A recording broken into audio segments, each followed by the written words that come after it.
DC had the highest percentage of gentrifying neighborhoods in the country between 2000 and 2013. A new study from the Urban Institute predicts that over the next few years, about 220,000 families across the DC region could be forced out of their homes. But several local groups are fighting to reverse that, and Change All Souls Housing Corporation is one of them. Change All Souls has been operating in Columbia Heights since the 1970s. Greg Melanson, the group's interim director, said the nonprofit is part of a growing DC trend where local organizations are taking a financial stake in housing developments to ensure they are affordable for residents. Several decades, nonprofit, community-based organizations becoming active and not just advocating, but actually being part of the development community and building expertise and skills to be able to be owners and developers. Since the organization was in existence, a number of the members understood how to utilize both federal and local resources to create and build affordable housing. So they leveraged resources through the Department of Housing and Urban Development and created the community that exists now called Columbia Heights Village. In addition to that property, we also own one other small asset, and it's a 19-unit property at 4000 Kansas Avenue Northwest.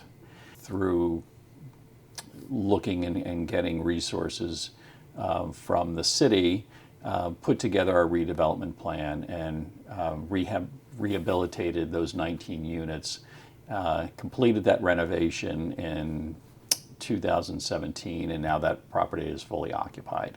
The local nonprofits can provide low-income housing by using federal, state, and local subsidy resources. Victoria Gonsalves, a tenant organizer at the Latino Economic Development Center, a nonprofit tenant advocacy group in D.C., said groups like Change All Souls make it easier for tenants to stay in their buildings once they're sold. We are always looking for more developers that are willing to work with tenants to make sure that they're able to stay in their buildings and they're able to get repairs that they need and they're able to maintain the building as affordable for the long term. So yeah, I think the more that we can have like local groups that are doing that and groups that are committed to maintaining affordability, the better. But even with more nonprofits taking development into their own hands, Melanson said it can be hard to keep up with mounting housing costs. The cost of building housing right now has gone up exponentially, even in the last 10 years.